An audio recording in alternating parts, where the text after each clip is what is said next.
თელავში წარჩინებული მოსწავლეები დააჯილდოვეს. ღონისძიება ყოველწლიურად სახელმწიფო რწმუნებულის ინიციატივით იმართება. 2025-2026 სასწავლო წლებში რეგიონის მასშტაბით სკოლა ოქროსა და ვერცხლის მედალზე 462 მოსწავლემ დაამთავრა. ახალგაზრდებს სკოლის წარმატებით დასრულება ცენტრალური და ადგილობრივი ხელისუფლების წარმომადგენლებმა, ასევე აბა ალავერდელმა, მიტროპოლიტმა დავითმა და მეუფე იაკობმა მიულოცეს. როგორც მათ აღნიშნეს, სწორედ ეს ახალგაზრდები არიან ქვეყნის წარმატებული მომავლის გარანტი. ადგილობრივი ხელისუფლების ინიციატივით კახეთის თითოეულ მუნიციპალიტეტში მცხოვრებ ოქროსა და ვერცხლის მედალოსან ახალგაზრდებს წახალისების მიზნით ყოველწლიურად ერთჯერადი ფულადი ჯილდო გადაეცემათ. მას პინძლობთ უკვე ტრადიციად ქცეულ წარჩინებულ მოსწავლეთა დაჯილდოებას კახეთის რეგიონში.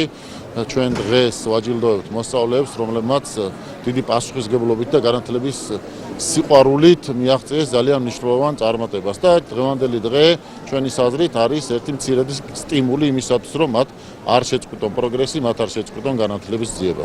არის ძალიან მნიშვნელოვანი ტრადიცია, როდესაც გამორჩეულ ახალგაზრდებს, რომლებაც მთელი 12 წელი სკოლაში ისწავლეს ბეჯითად, დაამთავრეს მედლებზე, კიდევ ერთხელ მიულოცოთ სკოლის დამთავრება და წარმატებები უსურვოთ ცხოვრების ახალ ეტაპზე გადასასვლელად. ეს არის უმნიშვნელოვანესი დღე თითოეული წარჩინებული მოსწავლისთვის.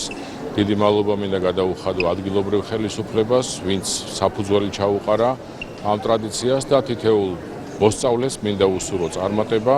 გამარჯვებები, წინ ელოდებათ უმაღლესი გამოცდები და თითოეულ მათგანს უსურვებ წარმატებას პირად ცხოვრებაში.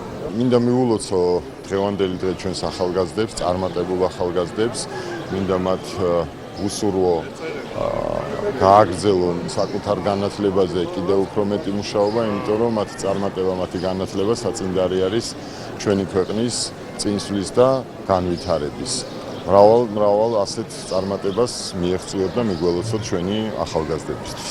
დღევანდელი დღე ჩემთვის და ჩემ მეგობრებისთვის ძალიან მნიშვნელოვანია, იმიტომ რომ ჩვენ დღეს დაგვიფასდა 12 წლის შრომა და აი მართლა აჟიტირებულები ვართ, ყველა ძალიან დადებით და პოზიტიური ემოციებით სავსე და გონია რომ ეს იქნება კიდევ ერთი წინ გადადგმული ნაბიჯი ჩვენი წარმატების.